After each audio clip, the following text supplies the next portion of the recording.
अरे बाप रे बाप, ए बेनी भैया अरे बाप रे बाप, कल युग चढ़ी बैठा का पारे, अरे बाप रे बाप, कल युग चढ़ी बैठा का पारे, अरे बाप रे बाप,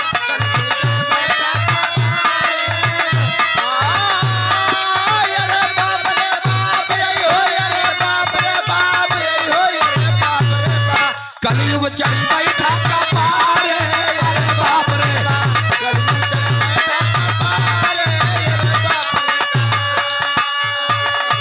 पहले के सिस्टम और अब के सिस्टम में अंतर का बजान था। ओठ में लाली हेमा में पाउडर, आंख में कजरा नहीं रहा। पहले ओठ में लाली हेमा में पाउडर, आंख में कजरा नहीं रहा। खोल के चोटी बाजार घूमे, उल्टा अचरा नहीं रहा। गरज के मन से धूपे बरसे, छाए जग बदरा नहीं रहा। खाई पी के काम करे पर झगड़ा नहीं रहा।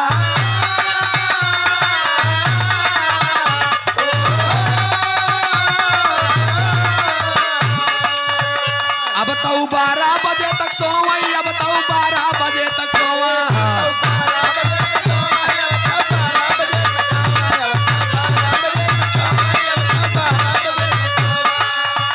ए भैया जमाना का आई बा, ओठ में लाली हेमा में पाउडर, आंख में कजरा नहीं रहल। खोल के चोटी बाजार घूमे, उल्टा अचरा। पहले के नारी सम्मानित थी, शालीनता था, मृदुभाषी थी। सवेरे सवेरे उठे जब अपने मनसेधु के चरण छुए, चरण छुए और चरण छू के ऐसे करें जल्दी। पहले के मेहरुन के केहू मुंह न देख पावे। आज कुछ काकी दाई माई है गांव में है, उनका लोग का चर्चा होता था। पुरानियन कहा थी कि यार आज तक फलनवा बहुत हो गया, कब हम मुंह नहीं देख पाए। भोरहरिया में 4 बजे उठ के अपन सारा काम काज संवारे लगे, यो बदलावे बा।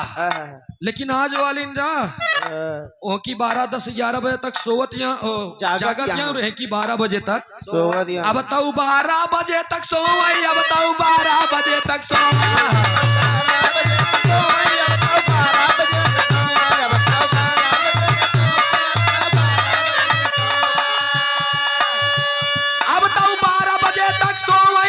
समय सोच के रोवा।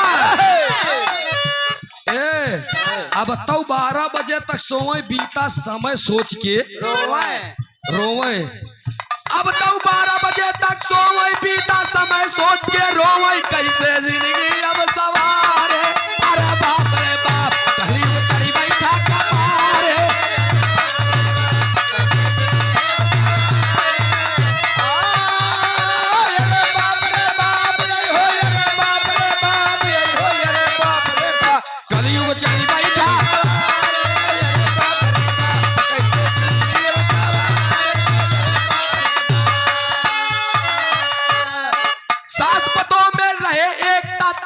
घर परिवार सही।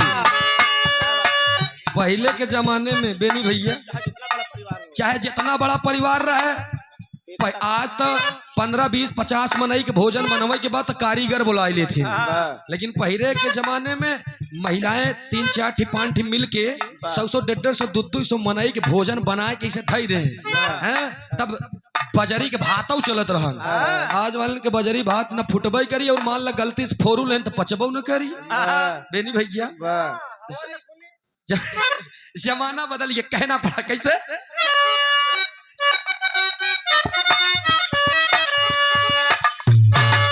सास पतों में रहे एकता, चलता था परिवार सही। ननद भौजाई में कबहू ना बोवत रहले रासना।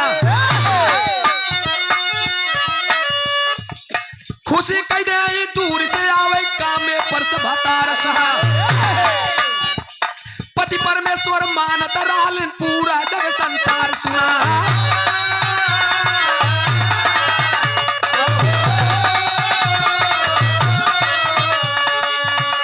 अब के रेरी कह के बोलावा, अब के रेरी कह के बोलावा।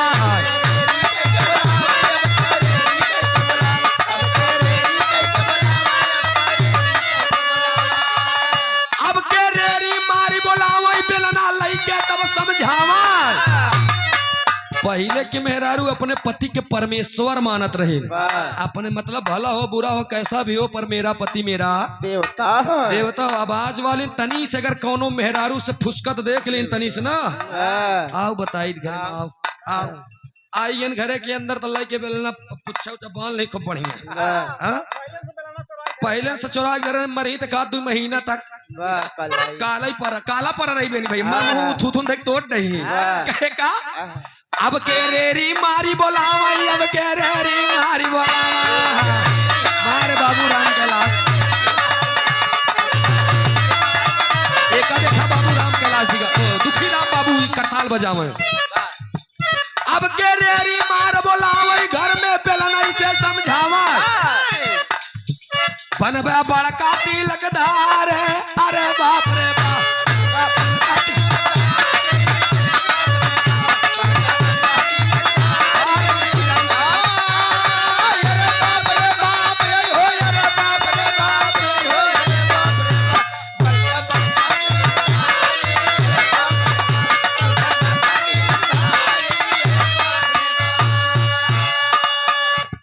बनबा बड़का तिलक धारे हमसे तो कहबे क्यों कि जनबे नहीं करी दूसरे मेहरारू से जाए कि किसी का बा बता मेहरारू के बेचारे जान के मरद अपन हाथ बटोरी जमाना ढेर परिवर्तन हो गया। पहले के लोग कहूँ भी कुछ पड़ जाए तो लोग जात रहे तो हरियर पत्ता लावत रहे बैठा खियावत रहे।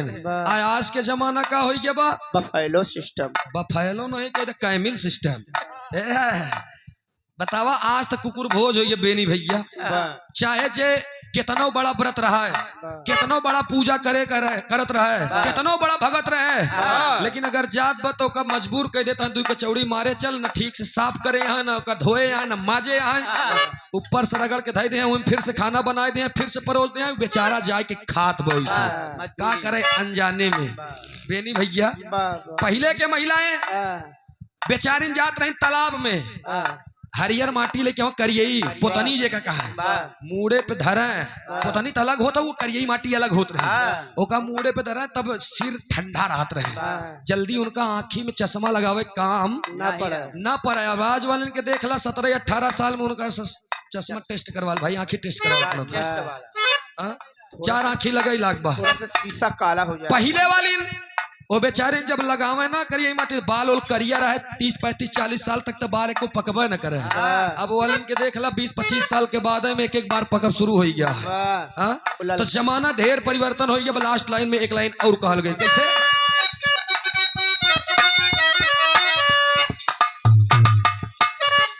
भुल्लुर दादा रामधार जी स्वामी गीतानंद रहे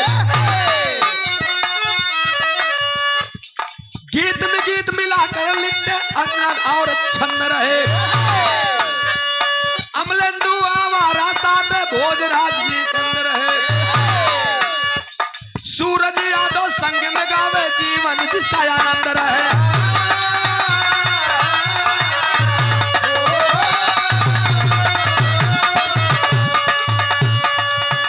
तबे और अब मैं बाटाई अंतर तबे और अब मैं बाटाई अंतर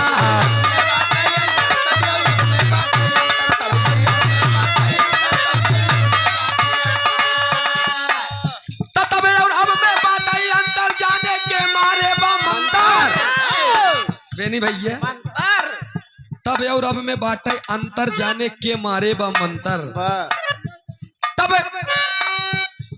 और अब में बाटे अंतर जाने के मारे बा मंतर बिगड़ा काम नहीं सवार अरे बाप रे बाप